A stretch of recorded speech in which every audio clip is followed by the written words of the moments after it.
Okay.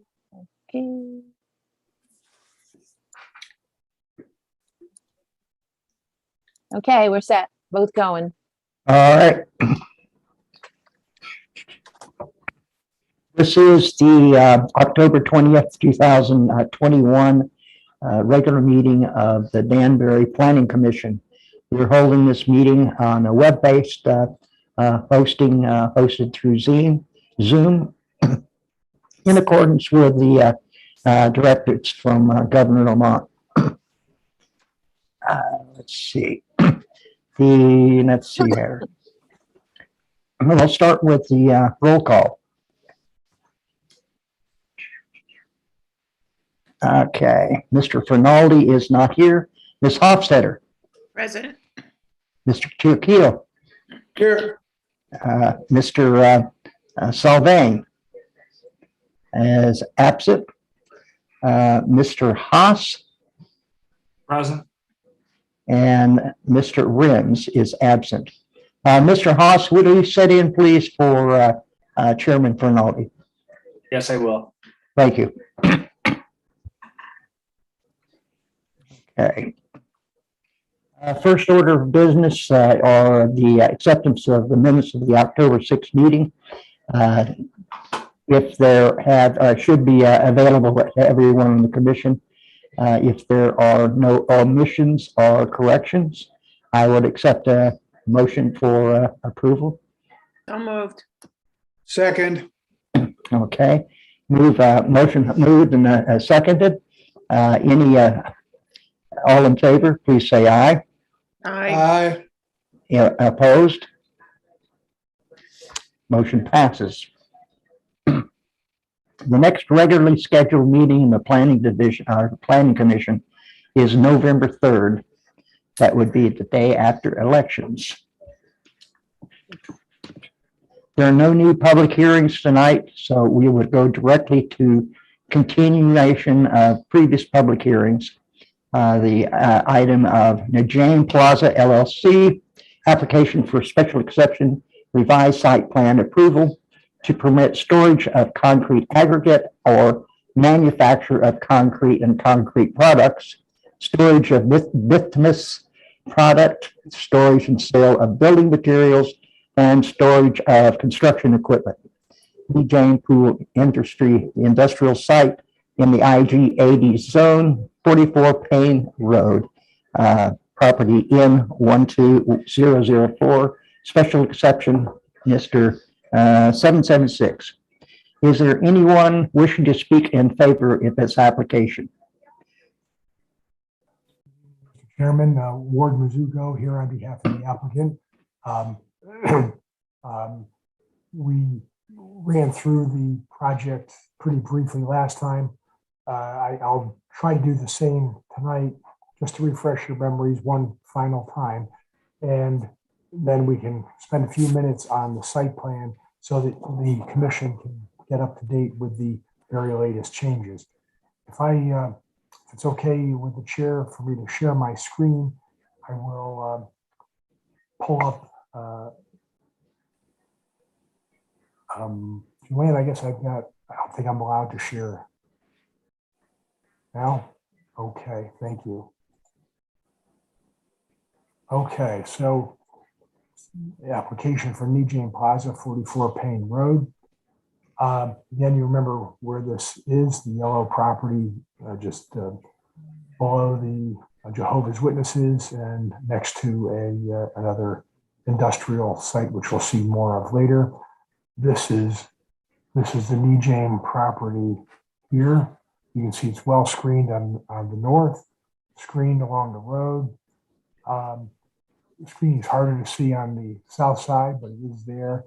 And in any event, this other property here is at a somewhat lower elevation, and they have no visibility onto the site.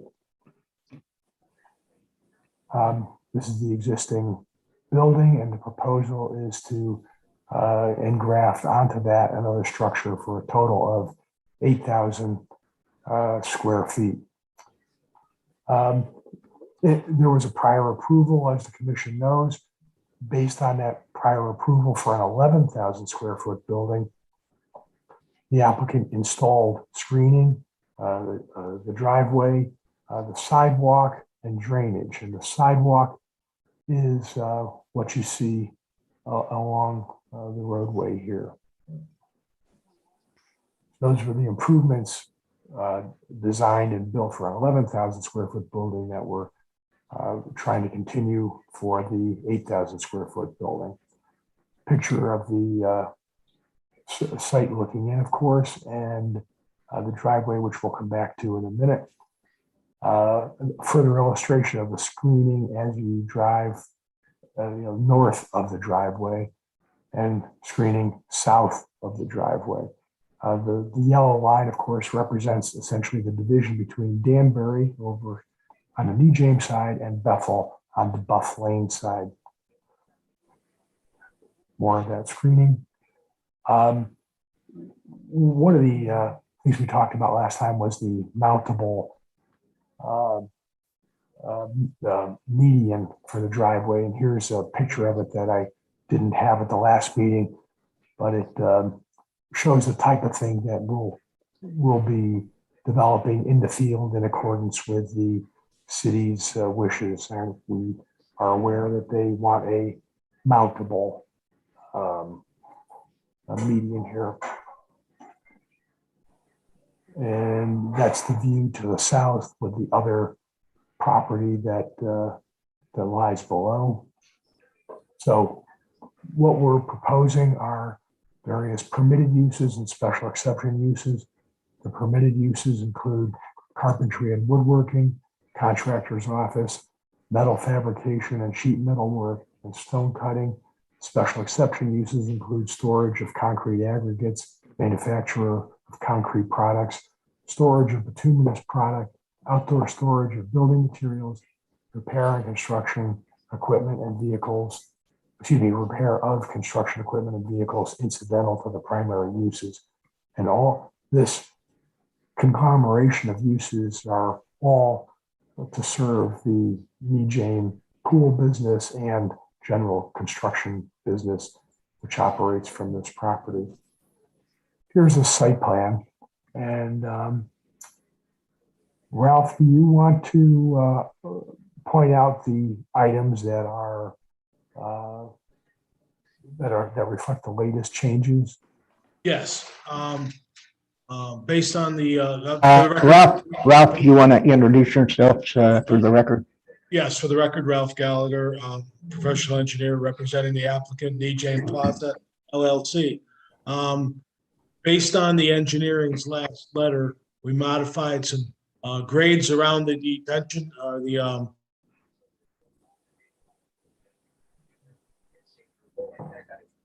the berm, the end of the bin area near the stormwater galleries to allow a access drive to get down into and clean the sediment basin. Modified some other drainage and calculations based on the engineering letter. We received a final letter this morning of 3 minor comments.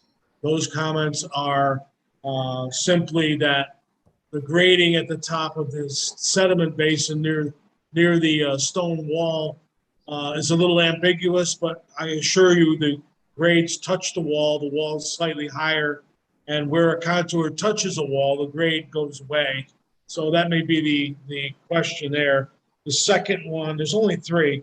The second one was we added a double catch basin in the middle of the backyard to drain as the driveway from the east drains toward the rear of the building and toward the sediment basin. If we store materials in those bins, some of the water may be blocked from getting to there. So Kelly advised that we throw this basin in there, which we've done. And her comment is that just to warn everybody that when you store materials below the basin there may be a little bit of ponding. But with the excavation equipment that we have and the grading that'll be on site all the time, that won't be a problem. Ralph, is that the catch basin there? Is that the catch basin you're talking about? I'm sorry, go ahead, say it again, Ward. Is that the catch basin that you're talking about where the cursor is here? Oh, Yes, right there, exactly, yes. Okay, thank you. That's the basin, yes. And the last item is just a note that, those materials are to be stored in the area of the sediment basin or the galleries. Not sure why, but, the galleries are 8 feet deep, so we could store things over there, but if that's something that engineering feels strongly about, I put so noted, and that's the way it is. And those are the 3 items, and, there's really no drama about it. It's just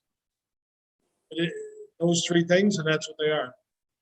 And then just to recap, as everybody knows, this is the footprint of the 8,000 square foot building. This is the fence that was of particular interest to the commission before. Those are other recent changes that the commission had questions about. This, to remind you, is what the knee James would use for concrete manufacture. This is what they would use for stone cutting. And this is a further illustration of the parking areas and the screening to the north, screening also to the north, screening from the Jehovah's Witnesses site, and this reflects a site, a better sight distance as a result of grooming the hedges. You may recall there were 2 neighbors across the street on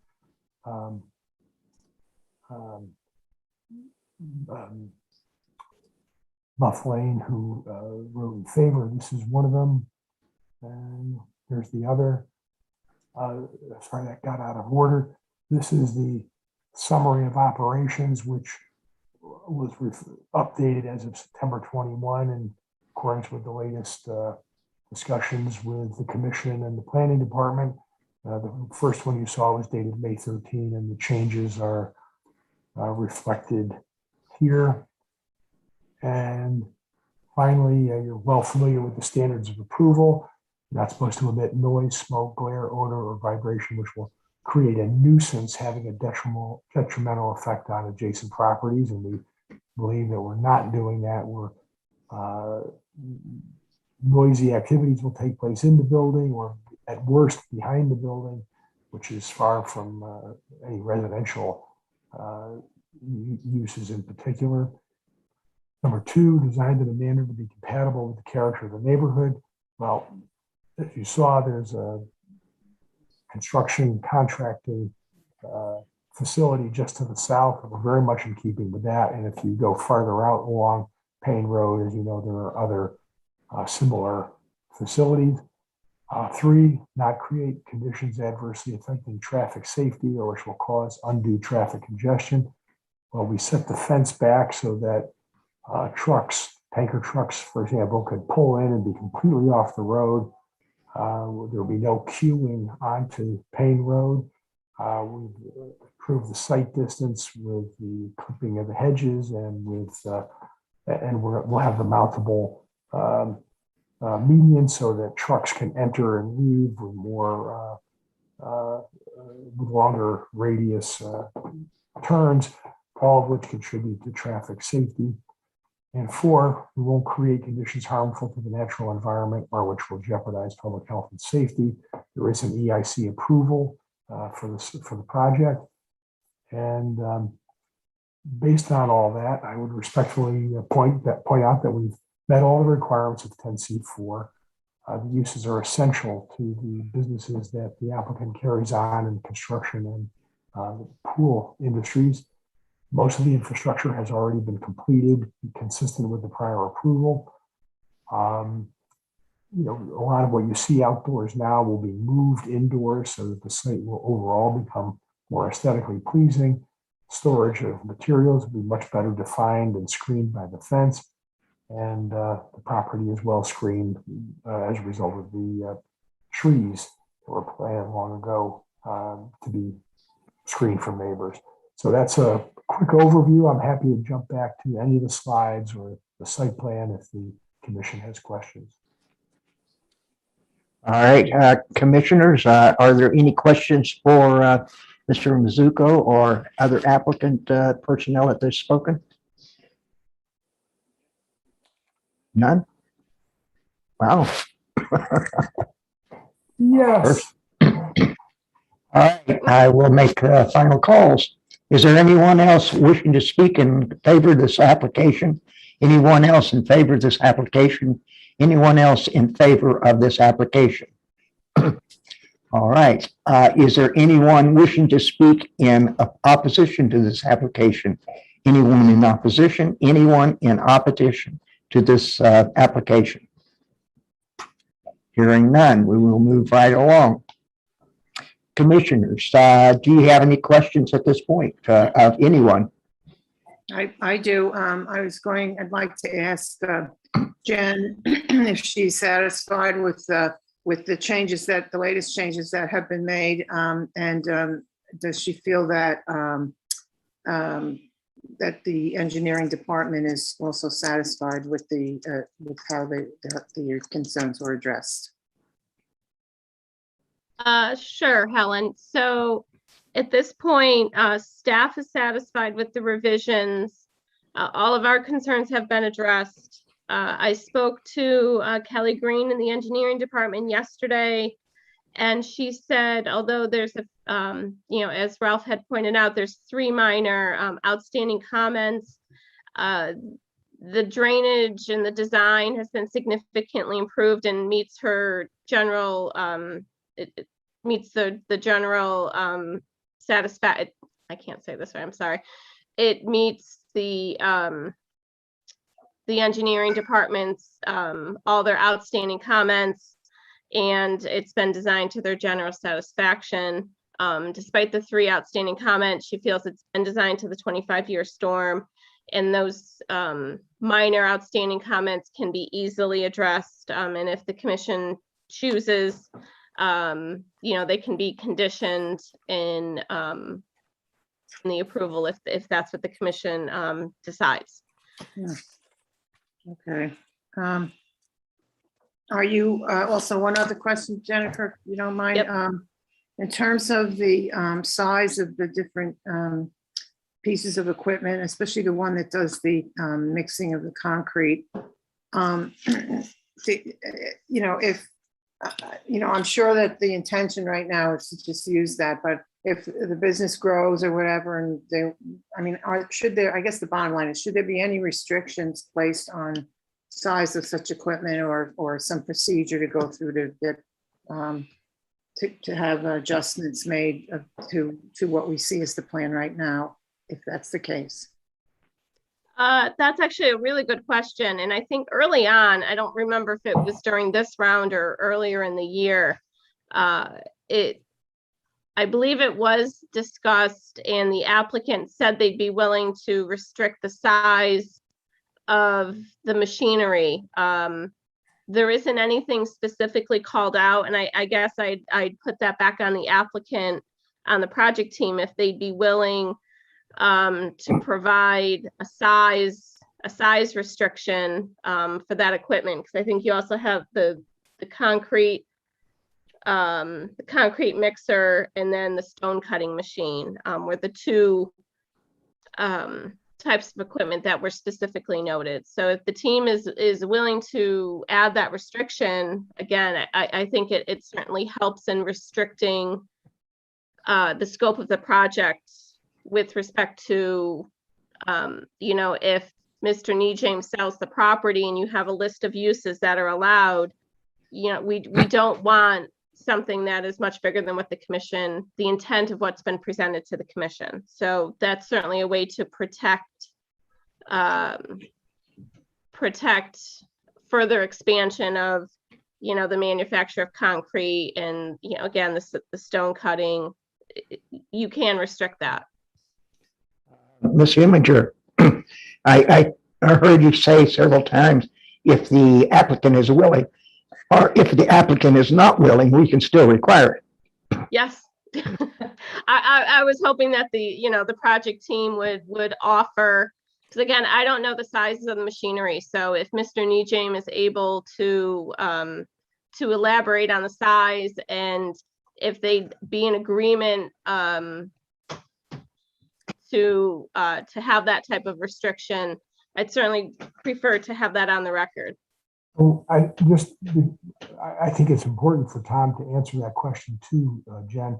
I'm just wondering, are you suggesting that cement mixer trucks, or should I say that cement mixer trucks would never be loaded on site to bring concrete off site? Is that what you're suggesting, or that a cement mixer truck could never visit the site? No, I don't think that was the intent. That one machine, that red machine on the slide prior to this one, that one, is that the concrete explain that to me, what that is. I'm going to ask Tom if he could chime in on that. Tom, are you able to? Yeah, can you guys hear me? Yeah. Yeah. Just Yeah, state your name on the I record, Tom. think what the commission is concerned with is something similar to what O&G is doing on their property. Tom, you need to Yes. state your name for the record. My name is Tom Nejame, owner and builder at Nejame and Sons. Basically, I think the commission is concerned that it doesn't turn into a concrete plant, which is similar to what O&G is doing near the mall, which, requires big structures and a big facility to manufacture concrete. The stuff that we do is very small. And if you look at the picture that Ward put up there and me standing next to it, it's, small incidental concrete things that we will actually manufacture, like slabs for filters, coping, and just decorative things for our pool business. So I think that's what the commission is concerned about, and I don't have any problem with limiting the quote size. As far as like concrete trucks loading and delivering concrete to other sites, absolutely not.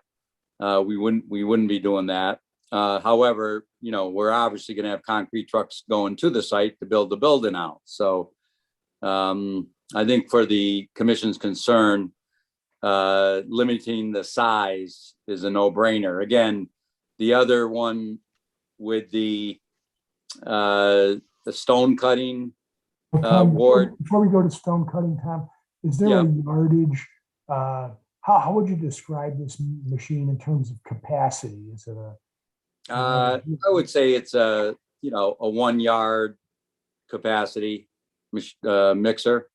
Okay, so would you be? The barrel is about 1 yard. Yeah. So would you be satisfied with a condition that? Yeah, I mean, would not exceed 3, no. let's say? Yeah. Would not exceed 3 yards, just to give you a little room to grow, and that there would be, and that you would not fill concrete cement mixer trucks to bring. Exactly. Yes. Bring it from the property. Yes. Okay. So those are the two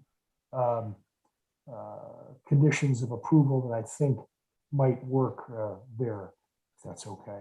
And then I'm sorry to interrupt you, Tom, but you were just going on. The saw, again, most of which is done, that's a simple hand, diamond blade hand cutting saw. Basically, you score the the stone and break it in half to actually face the like a field stone for coping edge around the pool. Again, what happens is that stuff we like to do outside in the back of the building, where I spoke with Joel the last time, about where we would actually do it. And again, it's not a tremendous amount of work, but occasionally we do it. And basically, like I said before, we've tried to emphasize every little thing that we do there so that we stay in compliance and we don't have to, deal with emotional aggravation down the road. So that's what we're looking for. How would, pardon me, how would we describe this machine in terms of either the radius of the blade or horsepower of the engine or something that would? It's a hand tool, and the blade is about 16 inches in diameter. All right, so if it was, let's say, limited to hand-held masonry cutting saws with a blade not to exceed 18-inch radius, would that work? Yeah, that would be fine. Yeah.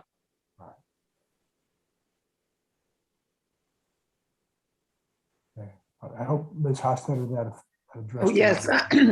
Thank you for that. I appreciate the feedback on that. Thank you. Thank you. I think the whole reason I was concerned about this is that as you grow, the noise gets louder and it just, all those things about not having a lot of smoke or noise or all that, it starts to hit up on maybe some limits there. So thank you for clarifying and for agreeing to, keep some restrictions on that. Appreciate it. Thank you. No worries. Thank you. Ms. Hostetter, I'm sorry, Ms. Imager, would you jot down in your notes about two conditions, one being the maximum size of the stone cutter and it being handheld, and the cement mixer, I think 3 yards is a bit large, so maybe 2 yards max, and not mobile under self-power, if you will. Mr. Chairman. There's another, Mr. Chairman. Oh, There's another condition, which is that to address the 3 small engineering concerns. Oh, well, yeah, I understand that. I was just talking about things that just came up in conversation. Okay. And the third, related to both of those, that all stone cutting and concrete mixing will occur behind the building, but not in or behind the building. Mr. Chairman, Kevin has his hand up. Hey, Mr. Chairman. Yes, Kevin, go ahead. 2 things. I just want to let everybody know that I've either participated or I've watched everything over the last year. And then one other thing is, what else have we heard from Beth Cavagna in Bethel? Has she gotten back with anything else? Mr. Chairman, if I may. Go ahead. I had reached out to Beth after the October 6th meeting and sent an email, and she'd said, I'll call you tomorrow, and I never heard back, and we weren't able to reconnect. So, again, if she'd had further concerns, we would have anticipated seeing those either, verbally or certainly written in an email. She would have expressed those concerns. I did not hear from her. I might edit that comment. She would have, she should have. Again, I can't speak, she reached out and we just, she was supposed to call me the next day, and, I never heard from her. No, I was just editing the word that she would have done that. We don't know what she would have done, but she should have done that. Yes. Okay. Commissioners, any other questions or comments? Okay, I have a couple. In Kelly Green's last report, I didn't get a real comfortable feeling that they were happy with where this project was, especially when it opens up the first paragraph at the items mentioned in such and such letter still stand. Well, that means no change was made, and it was something worthy of issue before. So I'm going to turn this letter over to you, Ms. Imager, and walk us through what issues there, and what should we be noting as a condition of approval? Mr. Chairman, thank you. So Ralph had done a good job going through Kelly's staff report. I think, again, I spoke to her yesterday, and, Kelly sets a pretty high bar, and her scrutiny is, how do I say this? She's meticulous in her review, and that's what we expect from her. So to get a clean letter is not an easy feat. So, we went from 4 pages to 1.5 pages. To me, that's a significant improvement. Her concerns are minor. Again, it's clarifying some of the grades, that area by the sediment basin and the detention, the detention galleries along with the retaining walls. It's a pretty hard area to read with the contours. So I think she's just looking for additional clarification on that.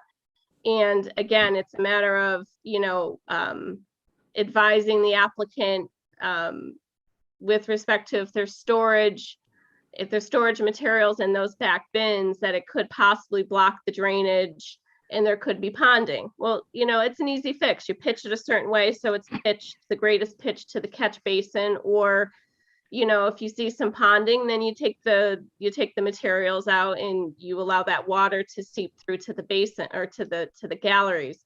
Again, that's an on-site management issue. And I don't quite remember the third comment. I believe it was so noted about storing materials on top of the galleries in the sediment basin. It would be, again, Ralph had mentioned it's not, he doesn't see it as being a big deal. However, based on compliance with the site plan, you're not allowed to store there. You're only allowed to store per the site plan, which means in those bins in that back area. So storage on top of the gallery and basin system would not be permitted. So again, Kelly's just, reminding the applicant of that. So in the breadth of where we started and where we're at today, it's a significant improvement. And Kelly is confident that Ralph and the project team will be able to get those minor revisions back, and she will then be able to issue a final sign off. And it's not uncommon. The commission sees this. It's, again, sometimes the invert elevations on the catch basins, or the curbing's off a little bit, or the grading's off a little bit. Needed fire flow hasn't been submitted. Usually you see an outstanding comment letter from the engineering department. It gets conditioned. So again, it's not uncommon. It took a while to get to this point. So again, Kelly is satisfied that those minor revisions can be made, and she will then be able to issue a clean letter. Okay, thank you. Mr. Haas, you have your hand up? I did, but not anymore. Okay. Are there any other questions for the application or staff? Okay. Well, being none, I will make a motion to, I will not make a motion, but I'll entertain a motion to either close the hearing or do something more drastic. But do I hear such a motion? Mr. Chairman, I'll make a motion to close the hearing. Okay, I'll second that. Okay, motion made and seconded. Any discussion? Hearing none, I will take a voice vote. All in favor, say aye. Aye. Aye.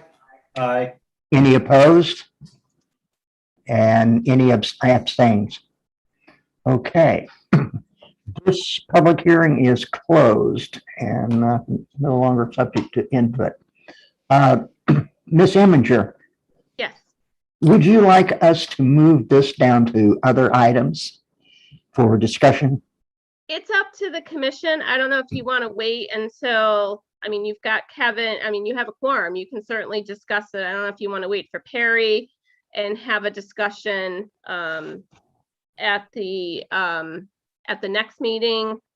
It's up to you. I mean, if you move it and you provide guidance, I'll do my best to have that resolution for the next meeting. Or you can, you know, have it as an item to discuss at the November 3rd meeting. It's completely up to the commission. How are we doing time-wise? Oh, once we close it, we have 65 days to Oh, make a okay, so decision. time clock's started and over. Yes. Okay, then from my perspective, I think I'll just leave it where it lie. And we will move to the next item. Thank Okay, you. so then so the commission wants to discuss this provide guidance at the next meeting. Next meeting. Mhm. Okay, thank you. Thank you all very much. Okay, Thank thank you. you. Thank Thank you. you, Jennifer, Joanne, Joel, thank you. Thank you. Feel better, Ward. Joy. Okay, let's move on to agenda. We have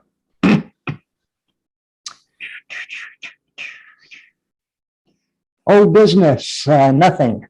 We have an A24 referral having to do with transfer of properties. Ms. Imager, would you like to give us a summary? Yes, thank you, Mr. Chairman. So I emailed late this morning, early this afternoon, a staff report. I apologize for the lateness. But we wanted to make sure we got all the information correct. So this is transfer property on Driftway Road, the Charles Ives Center LLC. Council received a request from Mayor Cavo to convene an ad hoc to consider either the transfer and or sale of two pieces of property. And actually, Joanne, can you let me share my screen? I have a map. Go ahead, you're all set. Okay. Yeah. See, hold on. There we go. Okay. Oops. Okay. Can you all see that? Yeah. Okay. So annotate. No,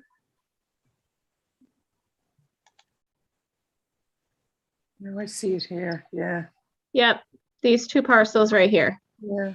Mhm. Sorry, I'm trying to make an X and that is sad. So those are the two. It kind of looks like an odd star there. So these are the two parcels. Tax assessor lot E14023, D14059. Again, Driftway Road is right here. I'm gonna see if I can, I don't know if I can pan out while I'm in. I don't think I can. This is the Ives Concert Park right here, where the stage is overlooking the pond. So the city back in 2008 acquired the two parcels from what was then the Charles Ives Center LLC, which had dissolved and then had become the new, what we know today as the Charles Ives Authority for the Performing Arts, which itself has been inactive in recent years. Just as a matter of description, tax assessor E14023, which is this small one right here, is undersized. It's a little over 17,000 square feet in size. As you can clearly see, it's landlocked. There's no frontage on Driftway Road. And it's, again, as you can see, located between WestCon and this residential property right here.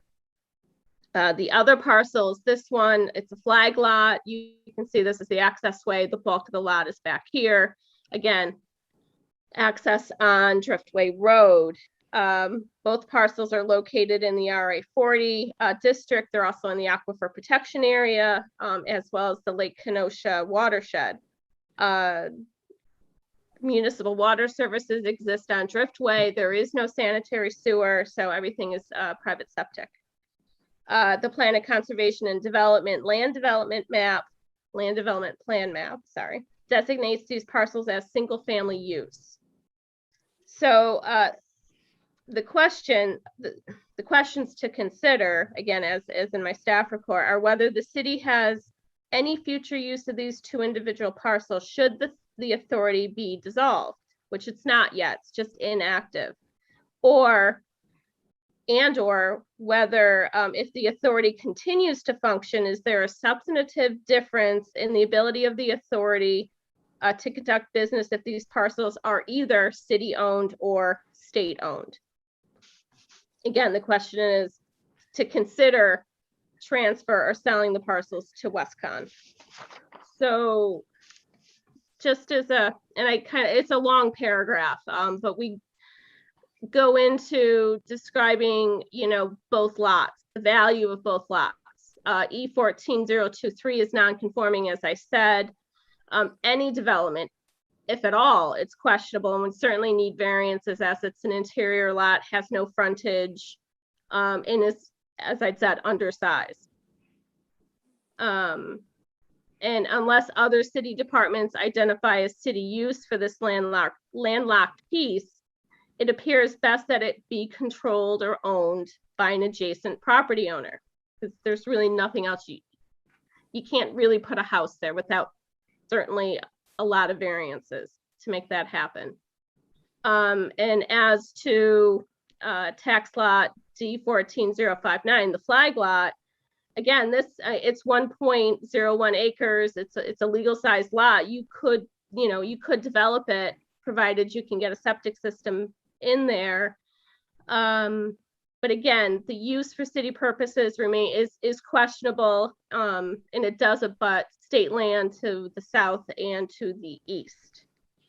So as to the latter, which is, again, that first part of that question, if the authority reestablishes itself and starts to operate again in conjunction with Westcon, and the city-owned parcels have been transferred or sold to the state, it does not appear that there would be any significant impact to its ability to function. So again, it's. Let me stop you right there. Yep. You're making a statement of fact or of somebody with some opinion? Well, again, this would be the department's position. Okay. It's the planning department's position. Okay. That would be our recommendation, yes, to the planning commission. So just of note, in 2008, when the city, because again, as I'd said in the beginning, the parcels were owned by the Charles Ives Center LLC. The city purchased them in 2008. Former Mayor Boughton indicated that there would be a conservation restriction would be placed on the parcels to ensure their protection in perpetuity. It's not clear if that restriction has been put into place.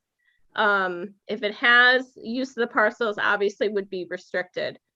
Staff recommends the commission ask the Office of Corporation Counsel if said restrictions were recorded, and then that it be noted prior to any type of transfer to Westcon or to another abutter. So with all of that being said, a little long-winded, subject to agreement by other city departments that there is no city use of these parcels, staff has no objection to the prospect of transferring or selling these parcels to Westcon. So, Okay. any questions? Any questions from the commission? Okay, so Helen. Yes. Thank you, Mr. Chairman.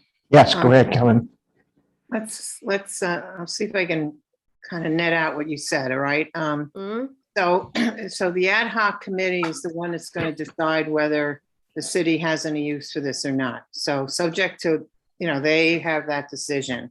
We're just recommending that if the city does not have use for this property, that it be sold. I mean, it could go to the residences here. If they wanted to buy it, it could go to Westcon. So are we saying that we would prefer that Westcon buy it over the neighbors, or are we not saying that? I don't know that we're necessarily saying that. Again, that would be up to the ad hoc committee. What we're saying is, you know, the ad hoc committee, the recommendation would be for the ad hoc committee to inquire with other city departments to make sure that there is no other use for those parcels. And if there's not, then we have no objection to transferring or selling. Again, that's up to the ad hoc committee, the parcels to Westcon. Okay, If and they then, choose to offer them to the adjacent property owners, again, that wasn't the request from Mayor Cabo. It was, you know, consider selling and or transferring to Westcon. oh, so that's the referral to us is specifically about transferring this to Westcon. Correct. Okay. And then the restrictions, there may be restrictions. If there's restrictions, does that in any way influence, you know, one of our goals is to have open space, et cetera, et cetera. Does that, so if we found that there were restrictions, does that stop us from saying, no, you can still sell it to Westcon? So if there are in fact restrictions on the two properties, then, you know, it would continue as it is today.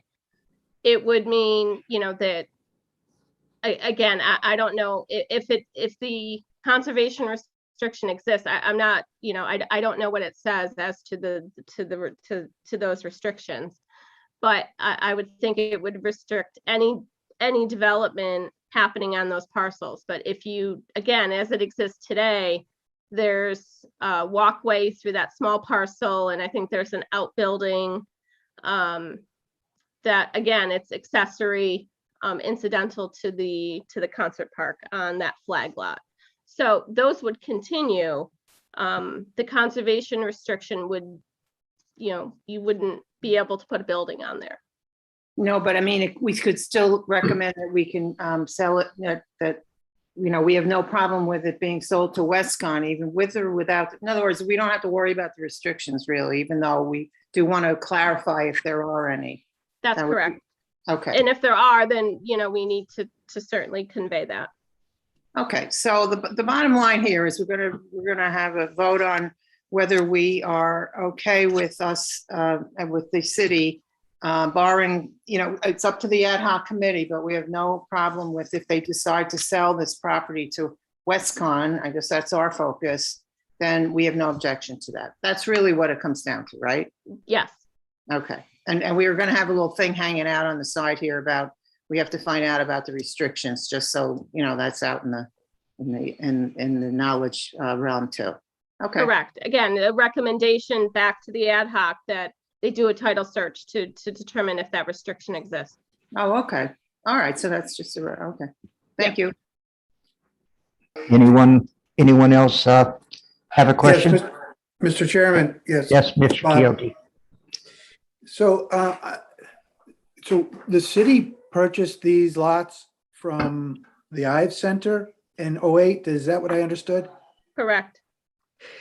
And this Ives Center and the new, whatever the new entity is, who owns or manages that? Is that the state, or is it Westcon, or is it the city, or The concert park, or the parcels? both? So,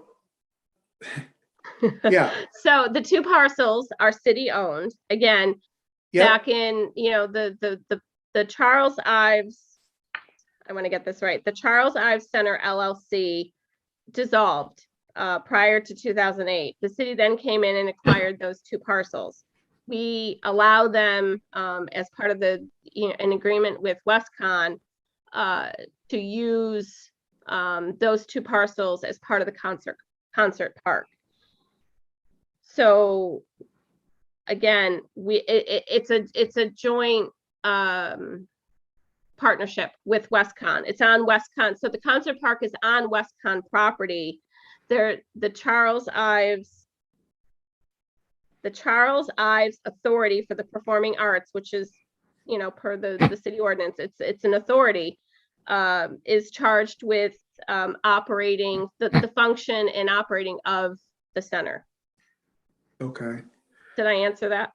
Yeah, okay, so the Westcon owns the property, the authority manages the concert venue Correct. and operations. The city purchased those two lots from, I guess, the prior authority. Why, Yes. do you have any idea why they would do that? Why they did that? I think at the time it was, I don't know. I Okay. shouldn't, I shouldn't elaborate because I'm not entirely sure. It had to do Yeah. with once, the Charles Ives Center LLC dissolving, and what do you do with those two parcels? And the new authority, again, being set up, the city came in and took and acquired those two parcels from the Charles Ives Center. It seems as though the state or the Westcon should have acquired them back then, I guess, if that were kind of operating the venue. Okay, so now we're just looking to either transfer or sell them back. Right, there's really, again, it's up to the ad hoc to determine if there's another city use Yeah, based off of input from other city departments. And if there is not, in Charles Ives Authority for the Performing Arts, which is what Yeah. it's called today, is not if it remains inactive, then there's really no, what do we do with those two parcels? And that's that's what the ad hoc will discuss. yep.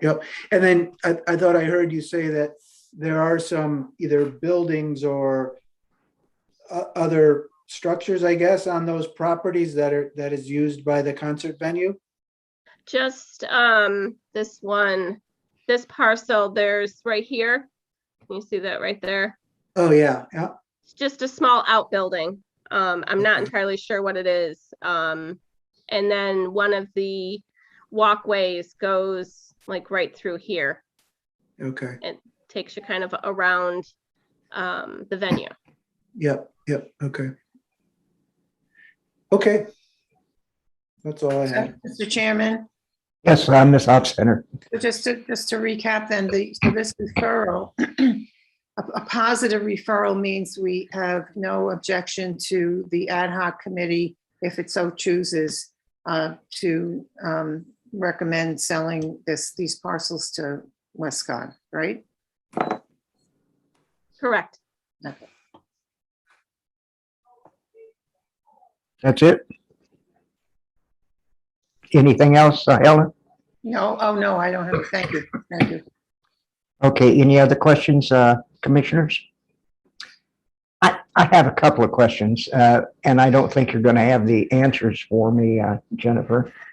I don't know how this referral came about. It sounds like, from the sound of it, no consideration was given to offering to sell these parcels to the adjoining private property holders. It's just, let's sell it to Westcon at whatever price we're going to negotiate. It seemed like everybody ought to have a shot at this, but I don't know.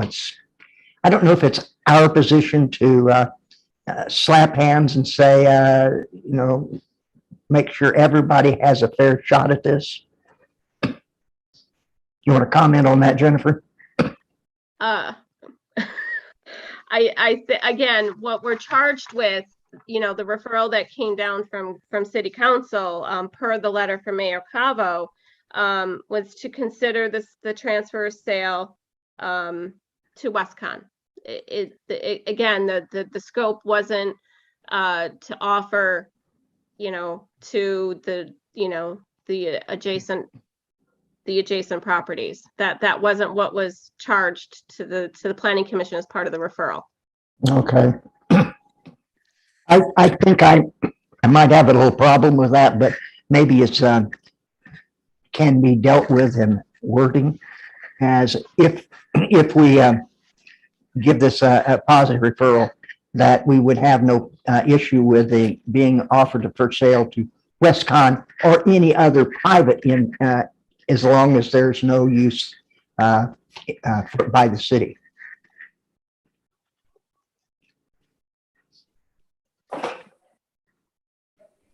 Nobody's jumping on that one. I No. agree with you, Joel. Joel, I agree with you too. I think the you just can't give Westcon first dibs on it if they don't really have a valid reason for buying it. Okay. Well, that being said, Yeah. I would entertain a motion for a positive referral back to the ad hoc committee for the disposition of the property to Westcon or any other interested party, so long as there is no identifiable use by the city. I'll make that motion. This is Bob. Okay, I'll second it. No, I think Kevin just. I got that, Kevin. Okay, any discussion? All right, You I'll want to try. do a roll? You want to do a roll call vote? Yeah, I'll do a roll call vote. Let me get my roll call up here. Just a second. I think I parked that somewhere. Okay. Let me see if I can get this from memory. Ms. Hofstadter, Yes, for a positive referral. Mr. Keough, Yes. Mr. Haas. I Yes. missed somebody. No, Me. Oh, that's And- it. And then yourself. Chairman votes yes. What did Kevin vote? Did he say yes? Yes. Okay. Okay, it's 4 yeses and no noes or abstains, so motion passes. Okay. Thank you. Okey dokey. Some reason I can't get rid of this cut picking view screen. There we go. Now I can All right. get I'm down going and to see share my things. screen in a minute again, but I'll let it go. Yeah, well, when you have it shared, I can't get to anything else. Oh, I'm sorry about that. Okay, let me see here. What else is having the agenda for tonight? New business coming up. TD Wrap LLC is an application for special exception and revised site plan approval for self-storage unit in the IL 40 zone, 12 Great Pasture Road, property L 16010, special exception 782, and the related floodplain permit for the same property, same application. Other matters, we have a request for a lot line revision. Oh, this will be fun. Miss Eminger. Mr. Chairman, I'm going to share my screen again. Oh, goody. We love seeing maps. Oops, hold on here. Let's do this. I'm going to get rid of this. Okay, so I want to zoom in. So way back, I don't know when, in the late 90s, I believe, the Planning Commission approved this subdivision called Pine Ledge. This is off of East Pembroke, Shoreview. I believe it's Shoreview Lane, Shoreview Road, Shoreview Lane. Thank you.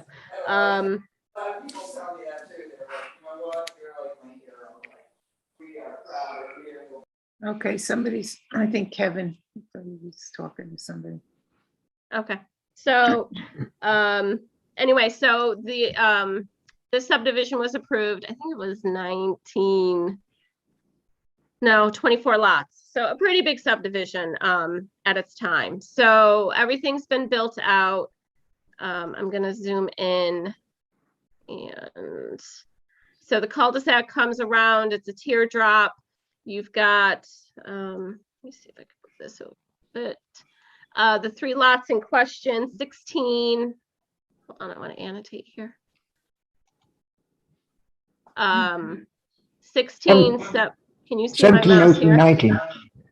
Yes. 16, 17, 18, 16, 17, 18, right here. Okay. Better? Hold on here. Can you see my mouse if I'm running it this way? Yeah. Okay, 16, 17, 18. So you can see two long, you've got two access ways right here for 16 and 17, and then 18 has direct frontage. It's not a flag lot, it has direct frontage on the city road here.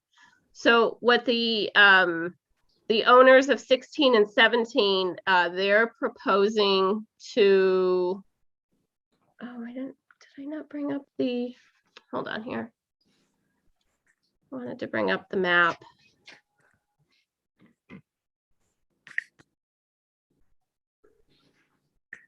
Oh, and we do have the authorization. So I made sure we had that on the record of the authorization between the two property owners. So, and this is really hard to read, and there's not much I can do about it. But hold on here. I'm trying to, there we go. Okay, so what they're proposing to do through here, there's quite a bit of landscaping on. Can you still see my mouse? Yeah. Here? Yes. Okay. So right now, the access way, if you follow my mouse, that's the existing access way. They want to bump that out this way. So this ends up being part of this lot, lot 17. So they just get a wider access way. This access way narrows just a little bit. It still complies. And you can see the house is right here. Okay. And because of, so this little line right here, segment A from lot 18, which is this lot, to 17. So this portion right now will end up going to lot 17 right here. And to make sure there's an equal, because we always like to have an equal land swap, they took land right through here. Okay. The original lot line you can see is this dark dash. The new one's going to be right here. Okay. No, I'm sorry. Yeah. So. You sure? Yeah. Yeah. Lot Okay. Okay. 17 from 18. So from 17 to 18. So they're pushing this lot line back a little bit, pushes it closer to the house. In the end, to determine compliance, I had them shoot the corners of the house to make sure. And this, I think it's like a, I don't know what this is. It's an addition off the house to make sure it complies with the setback, which it does. So I went through the access way requirements to make sure they still had the proper widths, the length, the setbacks are fine. So I see no issues with this lot line revision. Okay. So Commissioners, any questions? any questions for Ms. Eminger? No, it's just kind of weird. Yeah, it is. And it has to do with a lot of the landscaping that's out there. There's some really, extensive landscaping that's actually not on the, it's not on the subject parcel. So they just want to legalize kind of what's happened over time and to kind of give themselves additional buffer. Okay. If they're happy, I'm happy. Yes, I think Yep, this took quite a bit of time for them to negotiate this. No doubt. Kind of weird too, how they have this skinny give back, right? It's in the back here. Yeah. And it's why they didn't make that skinnier and then just make the line go down to where the lot line is, the boundary for the other house. You see where I'm talking about, right? Yeah, right through here. Yeah, down to the dot there. Right. Yeah, why'd they do that? I mean, again, it's usually, in these cases, the lot line revisions are very exact. And, if it's 1,630 square feet, you don't want to give more and you don't want to end up with less. So it's an equal land swap. And sometimes you get these little odd configurations to make that equal land swap happen. All right, well, And sometimes it's a matter of making sure it still complies with zoning. Well, Yeah, if they're happy, I'm happy. yeah, me Yes. too. So, sorry for the long-winded, it's hard to describe, but it really just has to, it's pushing the access ways and doing a land swap, basically. Okay, if there's no questions for Miss Imminger, could you drop your Yes, screen sharing? yep, there we go. Thank you very much. Commissioners, if there's no other questions, I will entertain a motion. I'll make a motion to approve the lot line change. Okay, motion made and I'll second. Mr. Kyokyo has seconded. Any discussion? Try your minds. All in favor? Aye. Aye. All opposed? Motion passes. Thank you very much. Okay, let me get the agenda back up here, and I believe that was it for tonight. Yes, We have a Yay. couple of reference items, but that's it. I'll entertain a motion to end the meeting. I'll make a motion to adjourn. Made by Mr. Kyokyo. I'll Any second. second, Okay, all in favor? Aye. Aye. Any opposed? This meeting's adjourned. Thank you. Thank you very much, folks. Very And thank we'll you. we'll see you in a couple